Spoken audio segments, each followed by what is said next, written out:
This is the story of Seven Macaw as told by the Popol Vuh. Between the time that the earth had emerged from the sea and the sun had risen in the sky, there lived a macaw whose name was Itzmeye. This translates into Seven Macaw.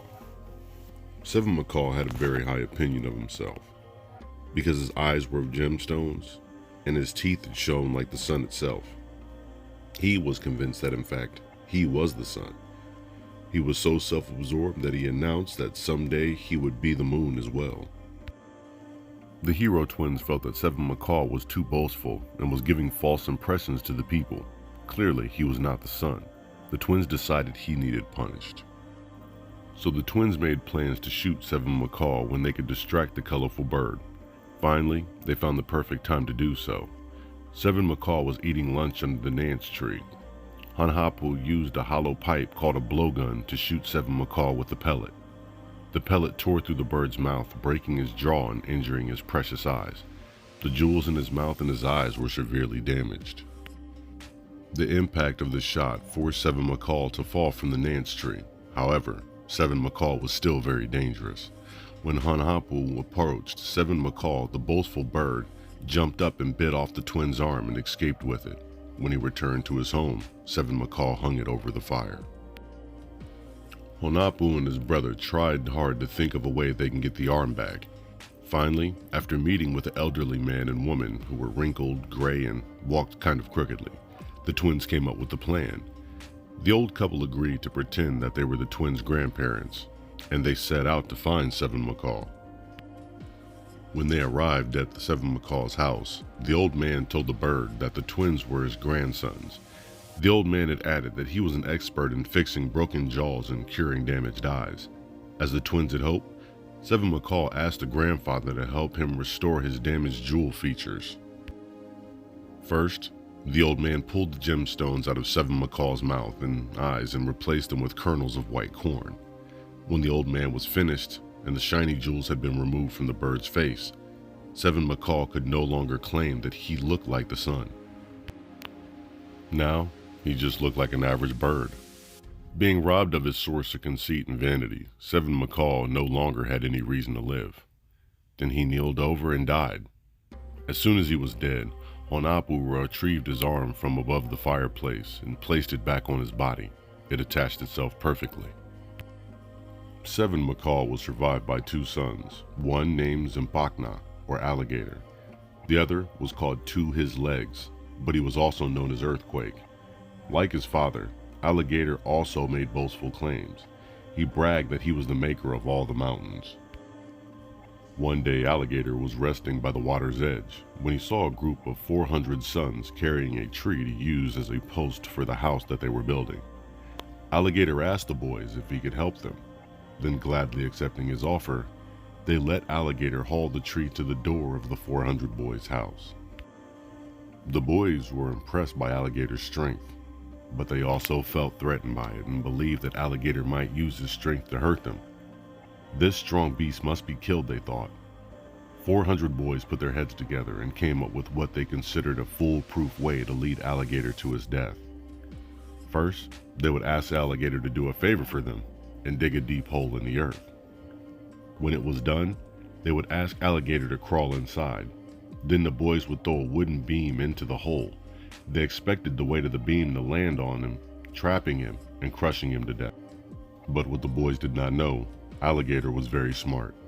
He knew the boys wanted to kill him, so while he was digging the hole, he also unearthed an escape tunnel to the side of the hole.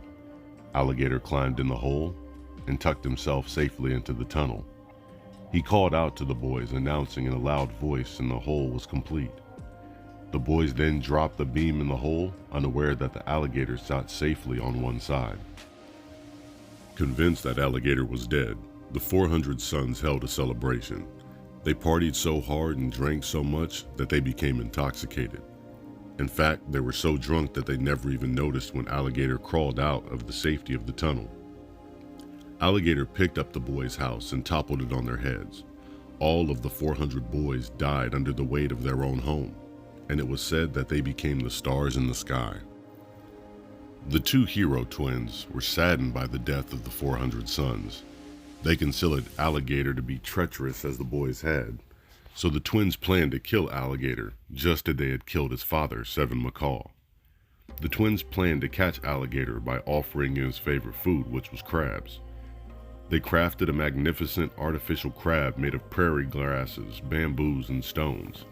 Then they placed it in the canyon at the base of a mountain called Meven. The twins found the alligator in the water and asked him what he was doing. Just as they had hoped, Alligator replied that he was looking for food. He said that he could not find any crabs or fish and had not eaten in 2 days. Excited, the twins told Alligator about the gigantic crab they said they had just seen in the canyon at the foot of Meven.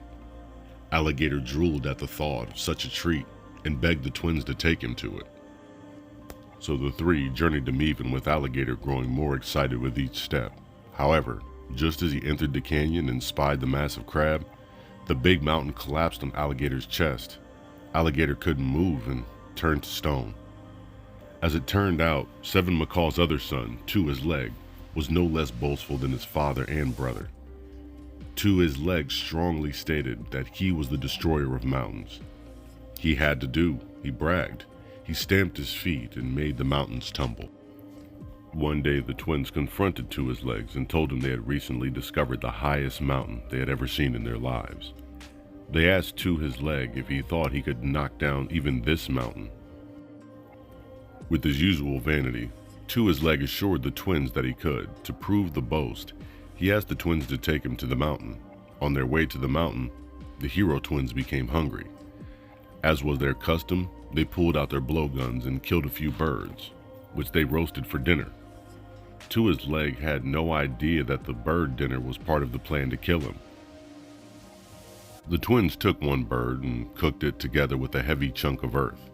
Graciously, they invited Two His Leg to join them for a delicious feast. They offered Two His Leg a slice of the earth-laden bird, and he ate it up and the piece of the earth enthusiastically. When they finished their feast, all three got up and walked toward the enormous mountain. But the weight of the meal he had just eaten made Two His Leg feel incredibly weak. Suddenly, he could hardly stand on his legs. In that condition, he could definitely not make the mountain crash to the ground. The hero twins tied Two His Leg up with ease, knocking him down and killed him. Two His Leg, otherwise known as Earthquake, has been permanently buried in the ground ever since, and even after, whenever he moves in the ground, the earth still shakes, and that's why we call them earthquakes.